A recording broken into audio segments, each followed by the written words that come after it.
Now, this is the father of her children, Casey Barrera Rosa. He's charged with murder, and he's currently in ISIS custody. And we also have this mugshot of his uncle. Authorities charge Rolvin Barrera with being an accessory to the crime. And we are back, and we're back, y'all. Thank you for watching today. Go ahead and hit that like button, people. You know, it helps us out a ton, and of course it helps you because it helps us. Now, y'all, this is going to be a mashup of just Democrat L's, y'all. And listen, I'm not against the Democrat Party. I just want them to start exercising some common sense and put the citizens of the United States first, y'all. That's all I want from them. I get that they're worried about the guy in El Salvador. I really do. But there's 350 million of us here that are citizens that they need to put first. Just take a look. This is crazy. So let me just follow up for a second, because you're talking about this effort that you're leading. It's going to include going after Democratic incumbents. You say in safe seats, yeah. In safe seats, because it's time to get. We had this seniority politics. You're trying to get some fresh blood. He's being paid to run against other Democrats. I think it's an outrage. I don't know if I have standing, but I might give the DNC $10 and sue him. He's a contemptible little twerp, if you ask me. The well-known Democratic strategist James Carville said in response to this announcement of this plan that you have to primary Democrats, he said that the DNC should sue you and called you, quote, a contemptible little twerp. What is your reaction to that? Try it. That is my reaction. I would also say James Carville has not won an election since before I was born. I think it's time to have new leaders in our party that are ready to meet this moment, because a lot of the people that are most critical of this plan are the same ones that had $2 billion to win an election and still lost. So I think the experts can save it, because it's time for some new ideas.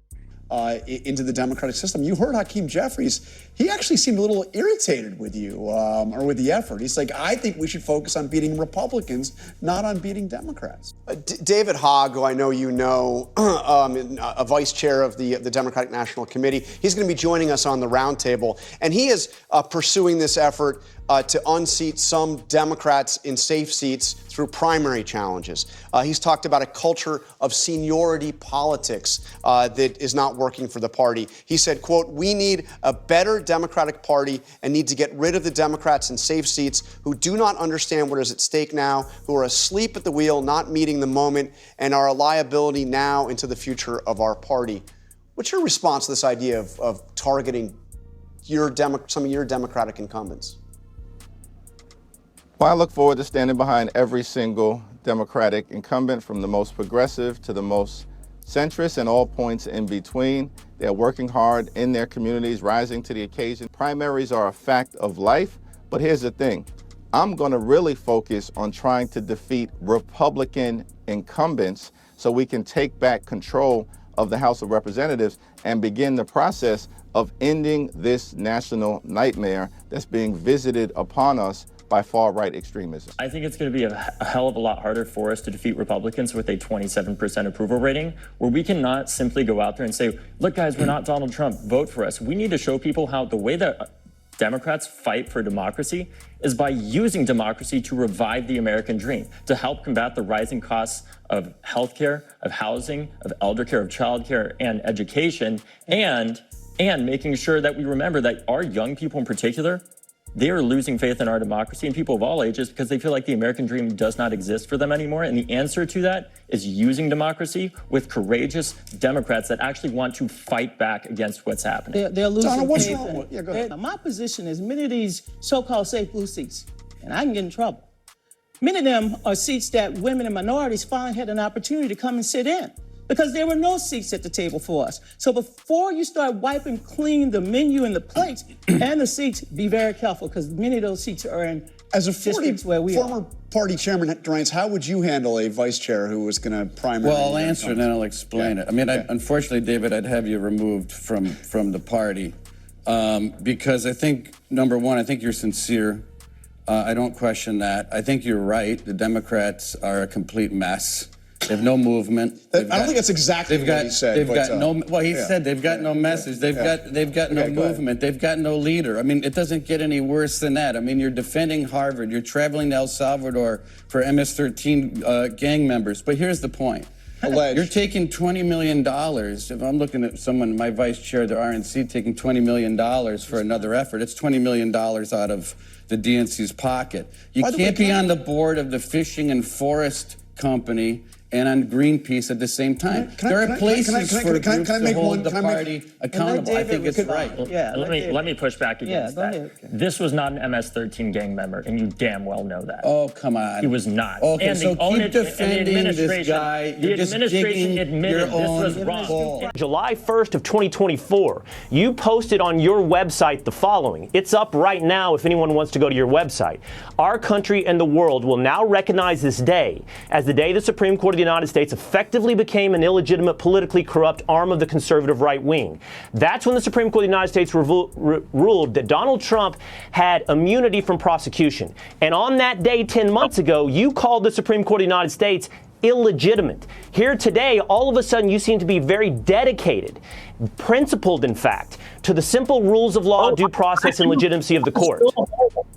I still hold that the Supreme Court is very much skewed to the right and that there is corruption on the court. I do hold that today. But the fact that the court is so skewed to the right, and even then, they're still saying a complete decision, unanimous decision, that he needs to be brought home, shows that this shouldn't be a partisan issue. It should be a thing that Democrats, Republicans, everybody are coming behind. Bring the guy home so he can go through due process. That is what the Supreme Court, the conservative-leaning Supreme Court says. America, we have due process, and we are a land of law and order. We are a land of law and order. And this administration is repeatedly showing time and time again they do not care about what the Supreme Court says. They do not care about the rule of law. And you cannot defend sending people to another country. Now, this is the father of her children, Casey Barrera Rosa.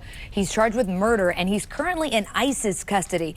And we also have this mugshot of his uncle. Authorities charge Rolvin Barrera with being an accessory to the crime.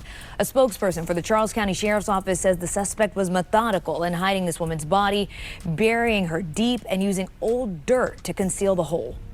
Upon discovering her body, which was wrapped in a blanket and again buried about 5 feet below the ground, it was a moment of relief for the detectives that they were able to tell her family, we have found her.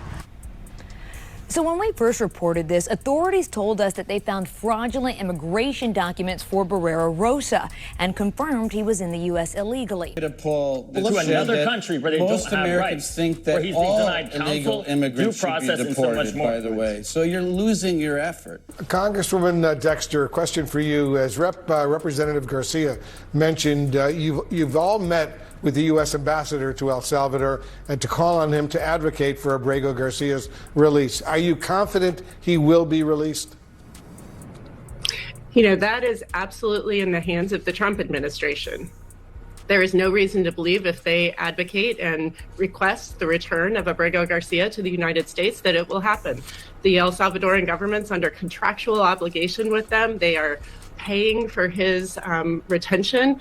All they have to do is request him to be coming home. And as Congressman Garcia said, there is no reason to believe after our briefing with the ambassador at the U.S. Embassy in El Salvador that the U.S. government has taken any action to facilitate his return home as per the Supreme Court request.